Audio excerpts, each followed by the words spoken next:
அரியூத்து மலை கிராமத்தில் தார்ச்சாலை அமைக்க விடாமல் தடுத்து நிறுத்தியுள்ள வனத்துறையினரை கண்டித்து மலை கிராம மக்களோடு 26ஆம் தேதி பகல் 1 மணி அளவில் பாஜக கட்சியினர் இணைந்து ஆர்ப்பாட்டத்தில் ஈடுபட்டனர். தேனி மாவட்டம் ஆண்டிப்பட்டி தாலுகாவுக்குட்பட்ட நரியூத்து மலை கிராமத்தில் கடந்த 80 ஆண்டுகளாக பயன்பாட்டில் இருந்து வந்த நரியூத்து வாய்க்கால் பாறை சாலையை புதுப்பிக்க நிதி ஒதுக்கப்பட்ட நிலையில் இந்த சாலை வனத்துறைக்கு கட்டுப்பட்டதாக கூறி கடந்த 6 மாதங்களாக வனத்துறையினர் தடுத்து நிறுத்தியுள்ளனர். இதனை கண்டித்து மயிலாடுதுறை வருசநாடு சாலையின் ஓரத்தில் நரியூத்து கிராம மலை மக்களும் தேனி மாவட்ட பாஜக கட்சியினரும் இணைந்து ஆர்ப்பாட்டத்தில் ஈடுபட்டனர். இந்த ஆர்ப்பாட்டத்தில் சாலையை புதுப்பிக்கப்படாமல் சேதமடைந்து காணப்படுவதால் நாள்தோறும் மலை கிராம மக்கள் வாகன ஓட்டிகள் மிகுந்த சிரமத்திற்கு ஆளாவதாகவும் இதனை தமிழக அரசு கண்டுகொள்ளவில்லை என்றும் உடனடியாக சாலை வசதியை ஏற்படுத்தி கொடுக்க வேண்டும் என்றும் வலியுறுத்தி கோஷம் எழுப்பப்பட்டதோடு வனத்துறையினரையும் தமிழக அரசையும் கண்டித்து கோஷம் எழுப்பப்பட்டது.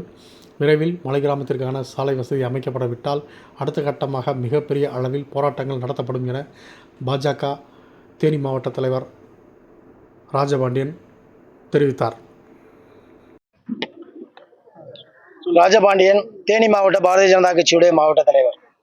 தேனி மாவட்டத்தில் கடமலை மயிலை ஒன்றியத்தில் நரியூத்து பஞ்சாயத்து என்பது மிக பழமையான ஊர். இந்த ஊருக்கான அடிப்படை தேவைகள் நீண்ட நெடுங்காலமாக தமிழக அரசாங்கம் இதை செய்து கொடுக்க மறுக்குது. ஏன் தமிழக அரசாங்கத்தை அதை நம்ம மையப்படுத்தி பேசுகிறோம்னு சொன்னால், தமிழக அரசாங்கத்தினுடைய பிரதிநிதியாக இருக்கக்கூடிய எம்எல்ஏ, அந்த கட்சியை சேர்ந்த எம்பிங்கள்லாம் தேர்தல் நேரத்தில் இந்த பகுதிக்கு தேவையான அடிப்படை வசதிகள் நாங்கள் செஞ்சு கொடுக்குறோம் அப்படின்னு சொல்லி வாக்குறுதி கொடுத்தாங்க.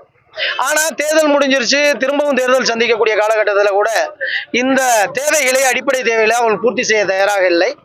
மாறாக இது மத்திய அரசாங்கத்தின் மீது பழியை சுமத்தி இது நாங்க செய்ய தயாரா இருக்க, மத்திய அரசாங்கத்தினுடைய வனத்துறை தான் இதை செய்ய மறுக்குது அப்படின்ற மாதிரி ஒரு பொய்யான விஷயத்தை சொல்லிட்டு இருக்காங்க.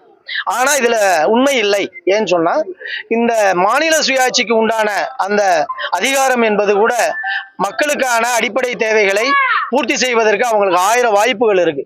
அந்த வாய்ப்புகள் எல்லாம் அவங்க தட்டி கழிச்சு விட்டு இவங்க இந்த மக்களுக்கு செய்யணும்ன்ற மனம் இல்லாத காரணத்தினால இந்த மக்களை அலக்களிப்பு பண்ணிக்கிட்டு இருக்காங்க. தொடர்ச்சியா போன வாரம் கூட எங்க கட்சியின் சார்பாக இதே மாதிரி ஒரு ஆர்ப்பாட்டம் நடந்தது. இப்ப இன்று மக்களை திரட்டி மக்களுடைய தன்னார்வமாக இந்த ஆர்ப்பாட்டம் நடந்திருக்கு. நம்ம இந்த ஆர்ப்பாட்டத்தின் மூலியமாக இந்த அரசுக்கும் ஆளுங்கட்சியை சேர்ந்தவர்களுக்கும் மக்கள் சார்பாக தெரிவிப்பது என்னவென்று சொன்னால், தேர்தல் நேரத்தில் சொன்ன வாக்குறுதிகளை நிறைவேற்றுங்கள், உங்களுடைய பொறுப்பை தட்டி கழிக்காதீங்க, மக்களுடைய ஓட்டு மட்டும் வேணும், ஆனால் அடிப்படை தேவை செஞ்சு கொடுக்க மாட்டேன்றது இது மிகப்பெரிய அநியாயம். ஏன்னு சொன்னால், திரும்பவும் நீங்கள் நாங்கள் செஞ்சு கொடுக்க போகிறோம் அப்படின்ற மாதிரி திரும்பவும் சந்திக்க போகிறீங்க. இது மக்கள் மத்தியில் மிகப்பெரிய ஒரு கொந்தளிப்பை உருவாக்கக்கூடிய சூழ்நிலை குறிப்பாக இந்த ஒரு 11 கிராம மக்கள் மத்தியில் இருக்குது. அதனால் எதிர்காலத்தில் ஆளுங்கட்சி பிரதிநிதியாக இருக்கக்கூடியவர்கள் மக்களுடைய அடிப்படை தேவைகளை செய்து கொடுத்ததுக்கு அப்புறம் தான் நீங்கள் மக்களை சந்திக்க முடியுமே தவிர, அப்புறம் மக்களுக்கு தேவைகளே செய்யாமல் திரும்பவும் ஓட்டு கேட்குறான், ஓட்டு போட்டுருவாங்கன்னு நீங்கள் நம்புனீங்களாக்க மக்களோடைய அந்த எமோஷன் எப்படி இருக்குன்னு சொல்ல முடியாது. அந்த அடிப்படையில் இந்த விஷயத்திற்காக எங்களால் முடிந்த அளவிற்கு இந்த பகுதியினுடைய பொதுவான அக்கறையுள்ள ஒரு 4-5 பிரதிநிதிகளை டெல்லிக்கு அழைத்து சென்று எங்களுடைய அமைச்சர்களை சந்தித்து நீண்ட நெடுங்காலமாக இந்த பகுதியினுடைய மக்களுக்கான அடிப்படை தேவைகள் செய்து கொடுக்காம இருக்கு, அதனால இவங்களுக்கான நியாயமான தேவைகளை நாம் கவனத்தில் எடுத்துக்கொள்ள வேண்டும் என்பதை நம்மளும் எங்களுடைய தலைமைக்கு கொண்டு செல்ல தயாராக இருக்கின்றோம்.